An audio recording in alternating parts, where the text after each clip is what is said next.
Times, our media partner at the forum today, and they're actually going to be coming out with a supplement on working in the Middle East tomorrow. So that may make for interesting reading after today's knowledge exchange. You'll also see on your tables 2 microphones, and they're going to be used during the Q&A session with the moderator on stage and the panelists, and we'll talk you through how to use those later. And you've also got individual voting electronic cards, which are going to be used during our interactive forum survey first thing this morning. And again, we'll take you through how to use those later. We are going to be recording today's event, so we encourage you all to be interactive, chat, give your opinions. We want to hear what you've got to say. Please do remember to leave your mics, sorry, not your mics, your mobile phones on silent if you haven't done so already. I'd like to now introduce Simon Williams, HSBC's Mideast economist, to say a few words about the macroeconomic picture and get us started today. Simon joined HSBC in 2006 and has been covering the Middle East for 10 years. Simon, the floor is yours. Thank you very much.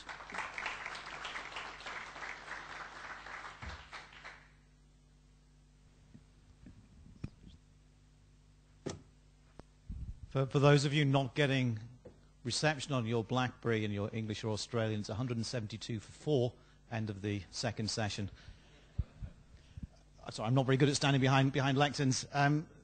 This time last year, a discussion on living in the Middle East seemed, well, a little optimistic at best. This time last year to the day, the world, or at least Dubai world, had come to an end. This time last year to the day, we were sat reading smug European newspapers telling us that the Dubai dream was over and that there would be sand blowing through the streets of Dubai before Christmas.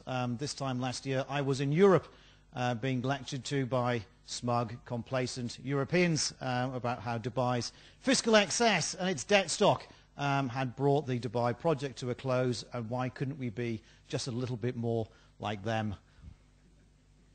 12 months on, things seem rather different. 12 months on, I see a new cycle starting in the Middle East in general, including in the Gulf, and even here to a degree in Dubai. I think it's a new economic cycle. It's rather different to the boom and the excesses that we enjoyed over 03, 08, but I think it's a growth story that has substance, and one which pushes the region along over the next 3 to 5 years and beyond. I think it's a growth story that actually compares pretty well with many emerging markets, and certainly against those smug, complacent European growth stories, it looks very good indeed.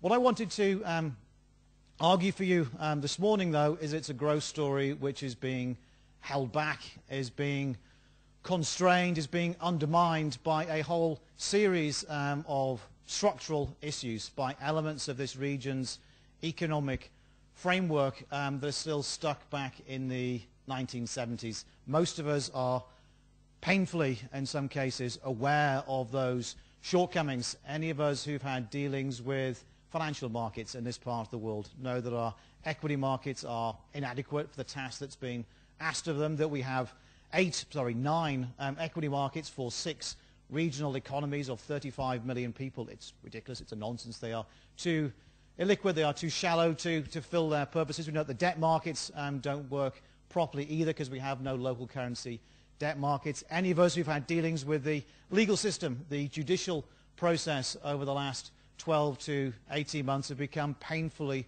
aware of the shortcomings that there are in that system as well. The old stories about a lack of transparency and disclosure, again, have weighed heavily on all of us doing business in this part of the world over the last few years. What I wanted to argue in an attempt to be relevant to your discussions today is that the other major structural constraint that I see impacting these regions' economies is the way in which its labour market functions. Again, I see a labour market that's still stuck back in the 1970s, that's failed to develop and keep pace with the broader regional economy.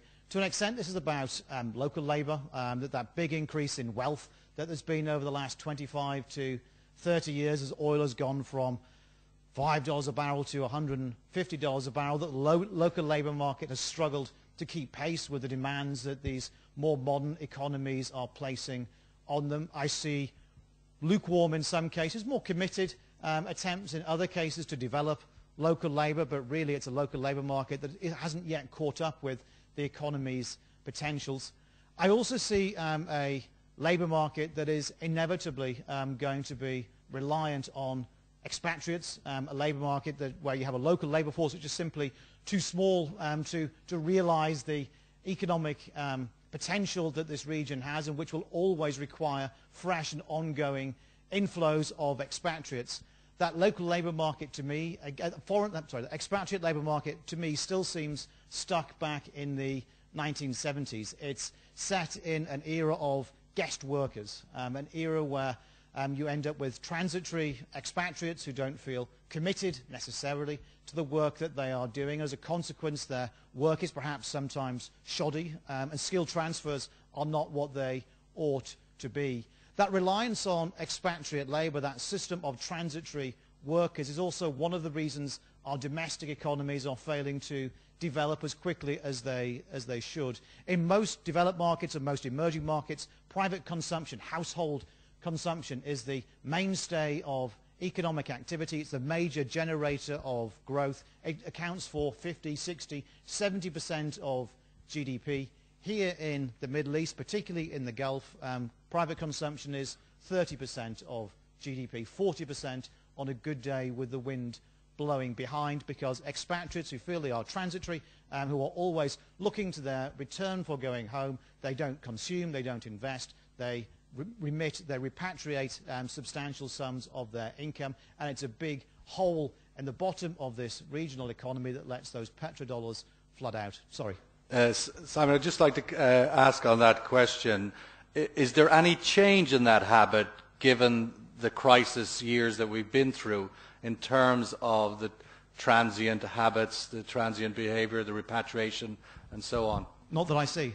Not yet. I've seen a lot of expatriates being repatriated, but those who are still here and for whom it's pretty much business as usual, as far as I can see, continue to remit a substantial portion of their salaries home. And again, that impact on domestic consumption is very, very marked indeed. My argument would be that if this part of the world, Dubai and others who have aspirations to be major players in the global economy, who actually want to put themselves alongside Hong Kong and Singapore and London and New York, are serious and real, then addressing these labour market issues, addressing that ongoing uncertainty, that the transitory status of expatriate workers is absolutely key. What I'd say is I see some evidence of change, but not that much. What I would argue is that the first state that really makes this happen, the first state that turns around and doesn't start granting nationality and passports, but actually grants permanent residency status of the kind you get in Hong Kong, in Singapore and elsewhere, that economy will put itself head and shoulders above its competition in terms of its ability to attract talent and to retain talent in this part of the world. I can see some of you nodding, but I would say that there is another part of the side to the equation. If expatriates want to be permanent residents, if that's a necessary structural reform to bring the region up to the standards of the 21st century, then another crucial change in my book is the introduction of tax. T-A-X, tax. You may have heard of it. It's where the government takes your money out of your pocket before you get to spend it. It's ridiculous to me that we have no taxation in the Middle East and the Gulf in general. When I look at the reason for the excesses that we suffer in the Middle East, I can see a monetary policy which is tied to the United States because of the dollar peg. It has to go. And I can see a fiscal system which is massively pro-cyclical because it's solely and wholly dependent on oil. There is no broad revenue base. So you get these massive swings in fiscal revenues. To change that, to bring the Gulf up to the kind of standards that you have in the 21st century, to encourage greater stability and greater order, the development of a tax system, not just a sales tax, but an income